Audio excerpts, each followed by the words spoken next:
This is the TV News, the industry's only daily video report, brought to you by American Ingenuity TV. For all of your electronic marketing and creative needs, American Ingenuity TV is simply the solution. We welcome you to the TVNews.tv for Friday, September 10th, and we begin with a simple question. Which broadcast TV network delivered the most 18 to 49 audience in prime time last week?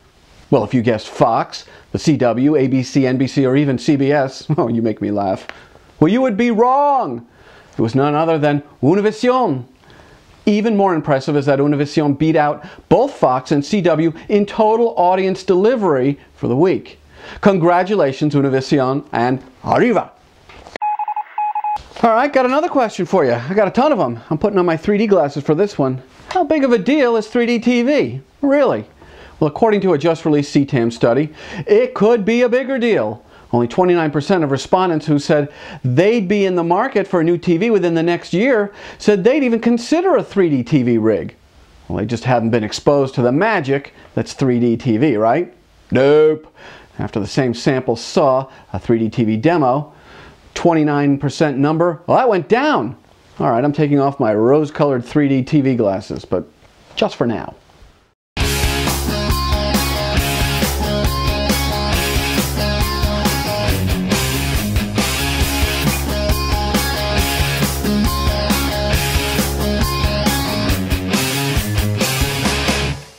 The Sports TV News is brought to you by Dude Walker. Get the best voice, get the best price. Get Dude at DudeWalker.com. Well, with us now for the Sports TV News is Eric Mackerlin. First, let's get you caught up, Eric. Last week, I asked the question, will the NFL in prime time trend up or down this season in the delivery of audience? Well, I, of course, advanced the notion that Sunday night would be up, but because of stiffer network competition on Monday night, that Monday Night Football might just be slightly down. What about your thoughts? Well, I mean, I think there's a lot to be said here, Jeff. I mean, you know, as television becomes more fractured, both in regards to content and delivery, you know, sports is really a constant. It's really the ultimate in reality television. You know, what we're finding is that sports is less fun when you time shift. You know, thanks to social media, you can interact with fans really all over the place of both teams who are playing in real time during a game. But if you try to time shift sports, it becomes less of a communal experience and it becomes less fun.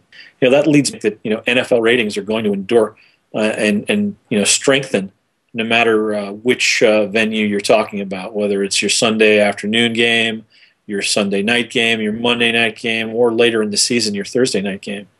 You know, the NFL is the first true national sport where, you know, fans of one team could be literally anywhere in the country, not tied to geography anymore. And that's why you've had such great success with NFL Sunday Ticket.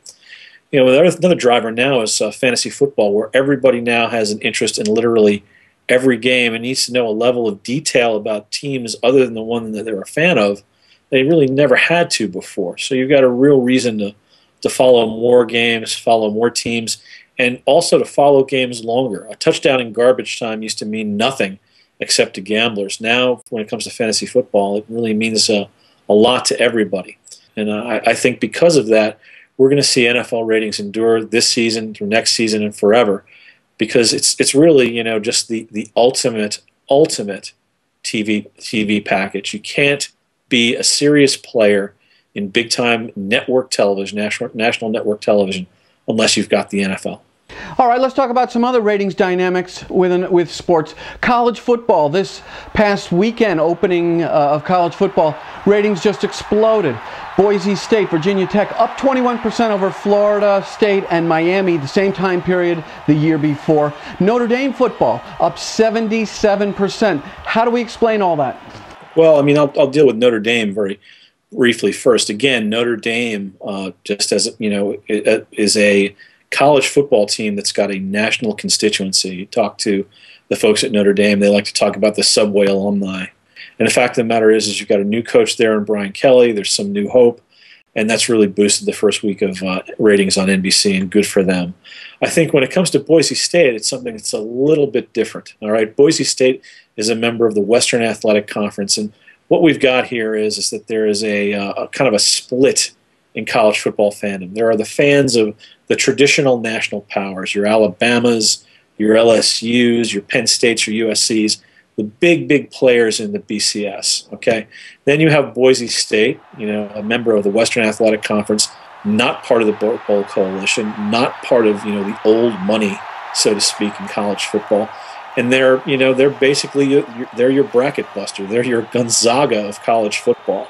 And folks know that the better that Boise State plays, the harder it's going to be for the folks who control the BCS to keep them out.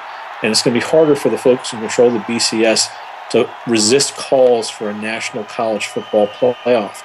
So what we had with the opening game here is essentially this win over a ranked opponent in the East, okay, on the road, essentially what was a home game for Virginia Tech, is a huge deal for Boise State. It sets up a storyline for the rest of the year where if they stay undefeated, it's going to be very, very difficult for the powers that be to keep them out of the national championship game. Hence the interest in this initial game, only increased by the fact that we had a game that went down to the wire, and it set up everything for a really excellent college football season. We ought to be excited about the ratings numbers that are going to come in for the rest of the year, thanks in part to Boise State.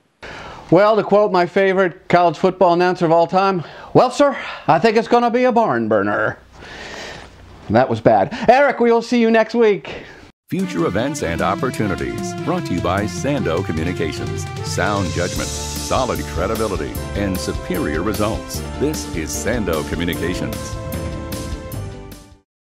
In just a little over a month, the CTAM Summit happens in New Orleans. For registration information, log on to ctam.com/events. If you want your video message to reach top decision makers here in the TV industry, become a sponsor of the TV News. To get started, hit us with an email at advertise@thetvnews.tv. And that about does it for this edition of the TV News. We will be back, of course, on Monday with a fresh edition. And by the way, we would love to connect with you on Facebook, Twitter, and LinkedIn. And here's how you can connect with the TV News. I'm Jeff Grimshaw. We thank you for watching, and go out and make it a great weekend. The TV News has been brought to you by American Ingenuity TV. For all of your electronic marketing and creative challenges, American Ingenuity TV is simply the solution.